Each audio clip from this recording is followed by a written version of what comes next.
We get more real as we get smaller, you see? It's simply saying that the smaller things are the more real things.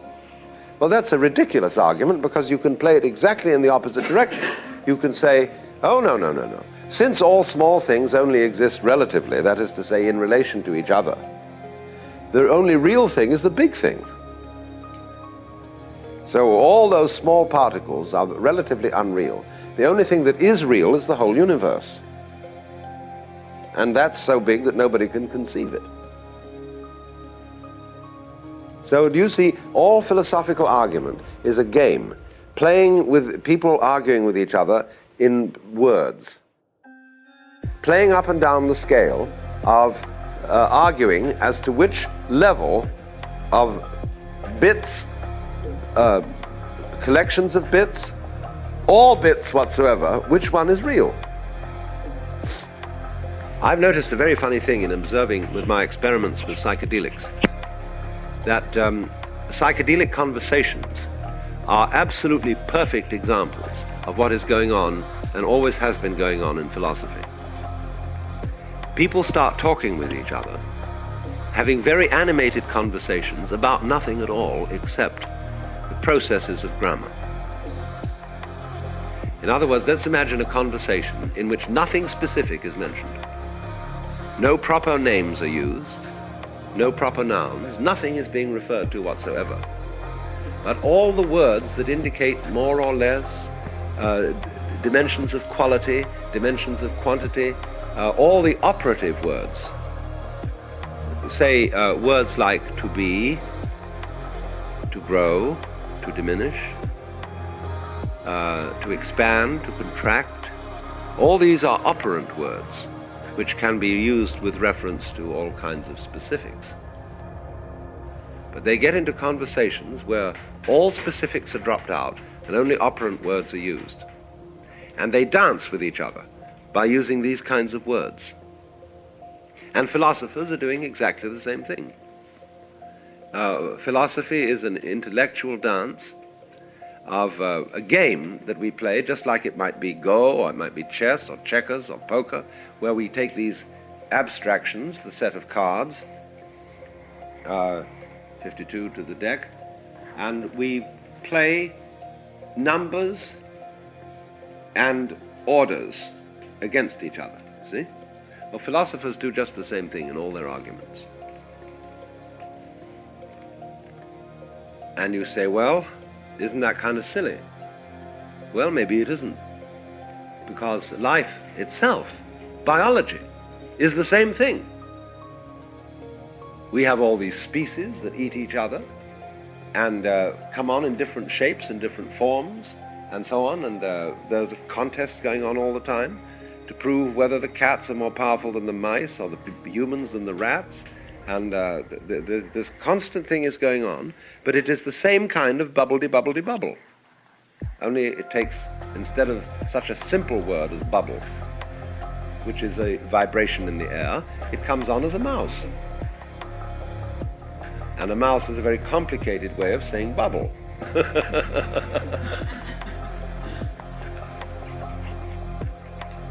And so in all this, you see, when you get a game going of this kind,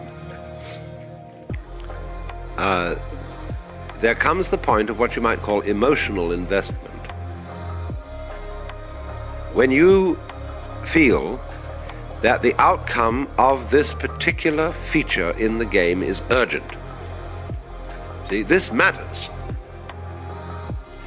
And do you see that that's what we mean by matter? The word matter, meaning something substantial, something material, also means important. It matters. And it's up to you what you think matters. We teach our children what matters, what's important for them to learn. And we teach them basically that it's important to live. You must go on. That's terribly important. When you get a schizophrenic child or a Mongolian, so-called Mongolian idiot, these children don't realize that it's important to go on, and they don't give a damn. And they are very happy, but from our point of view, incompetent, unadapted to society, useless, because they don't understand why it's necessary to go on living. They're just going to have a ball where they are, and generally what we would say, goof off.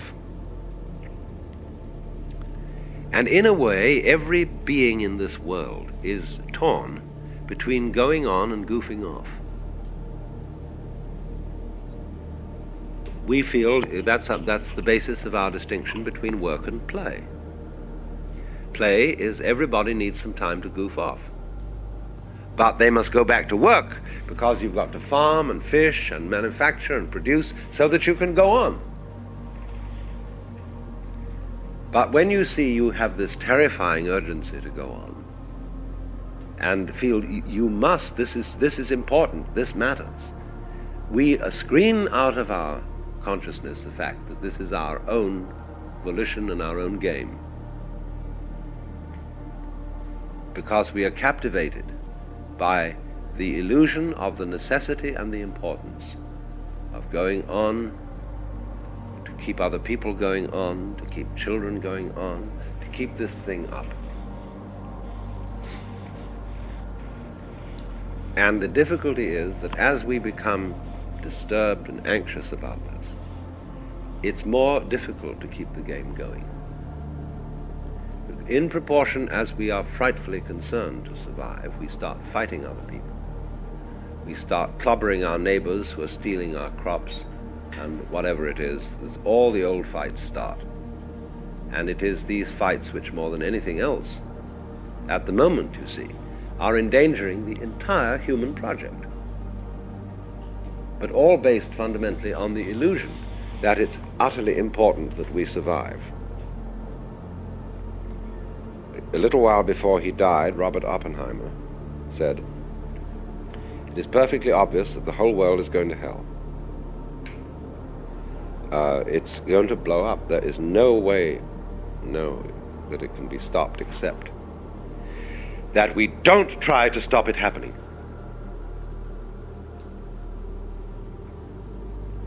Because you see the panic.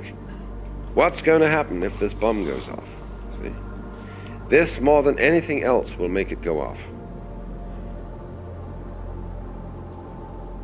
Because it's like a person who's looking down over a precipice and starts to get unreasonable. He's terrified to fall over it, and therefore suddenly all the strength goes out of his fingers and his legs get wobbly, and he's ready to fall, simply because of his fear of falling. But you see, in all this, what underlies is the illusion that I am going on, that I constitute a real continuity from this moment to the next moment, to the next moment, to the next moment. What are you afraid of losing when you die? Why? All the capital you've acquired during your life, the experiences, the friends, the status, the skills, everything that you remember would be destroyed ordinarily when you die. And that's what, in other words, we are afraid of losing the past. Now it's perfectly obvious to me that when you die, yes, everything that you've acquired as an individual and stored in your brain is dissolved and distributed. But at the same time, it is equally obvious that you are not going to, that when you die, there won't be, following the moment of death, everlasting nothingness. That would be as ridiculous as to suppose that you went immediately to heaven and joined the saints and angels. The point is that when you die, you're always reborn de novo. That is to say, just as you were before. when you came into this world, there gradually arose into being the sensation of I. And it stays there a while, it goes through a development, and then it drops off. But all the time, everywhere, there are other I's starting up. See? Whether they be human, animal, anything you like. They be in other galaxies, etc. Always, they're starting up. Now, you would say, there is no connection between them. No, in the same way, there is no connection between the molecules in your hand. And yet you say it is a hand. But if you look at it under a powerful enough microscope, the molecules in your hand are miles apart. And you would say there's no connection between them. What's the connection between this galaxy and other galaxies? Well, we can't see any connection. And yet there are gravitational swings whereby they respond to each other and move in a certain collective order.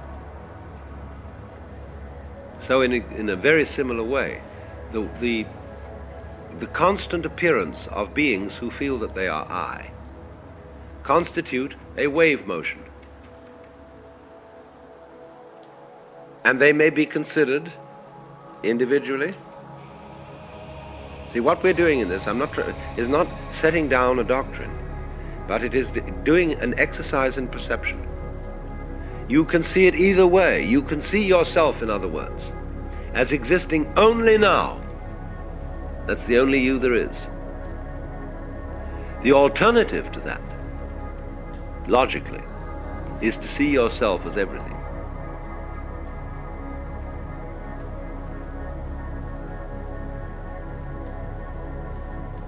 Either it must be that you exist, bingo, like that. You're a point instant, bong. You know, if you go into the Fillmore Auditorium and dance, they turn on the stroboscopic light, going very rapidly, brilliant light, on and off, on and off, on and off, on and off. And it seems that everybody is all the time going in and out of existence. See?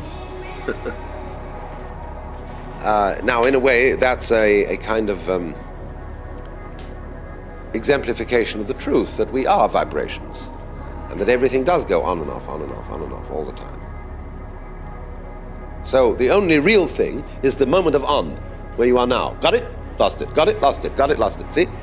That's the only thing that's real. That's one pole. The other pole is the view that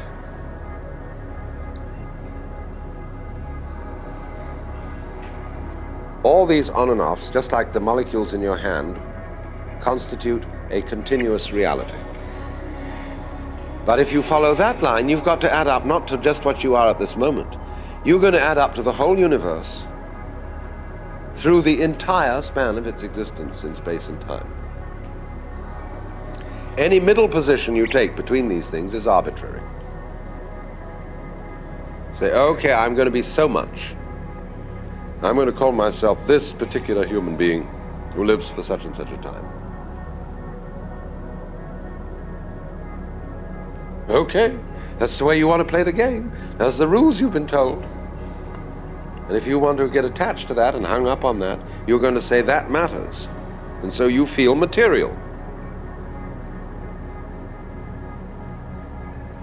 And the Buddhist idea is simply saying, don't get hung up on what is called in Sanskrit, drishti. Drishti means a view. A particular way of looking at things. You say, looking at it from this point of view, this is the way it seems to me to be, and I'm going to stick for that. I'm going to get hung up on that. That is the meaning of attachment. So in Sanskrit, the word sakaya drishti means the view of separateness. The view that the separation of a certain bundle of wiggles taken out of the total wiggliness of all that there is me. And another bundle of wiggles is very definitely you. And to get stuck on that, you see, and therefore to start a fight about it, therefore to start crying and weeping and gnashing of teeth, all about this thing being real, see, that is what these people are trying, all these Buddhist sages and Hindu sages, to get people off that hang-up and say, wake up, wake up, wake up. Don't you understand the whole thing's an illusion? Not that this is a word to put it down and say that it's horrible or bad. If you could see that the whole thing is an illusion, you'd be happy as a lark. And life would be lived much more joyously by everybody. We would dance together and give things away and stop fighting. See, if we really saw it was an illusion, we'd all be happy in our big dream. But we are constantly saying to ourselves, and we are saying to our children, it's real. God damn it, it's real. And death is going to be awful. And sickness is going to be horrible, you see. It's real, and you better watch out. See, you can say, people say to me, you can say as a philosopher that all this thing is something. You can talk this way because you're sitting in a comfortable place, you've got plenty to eat. But you watch, when the thing hits you, you'll laugh the other side of your face.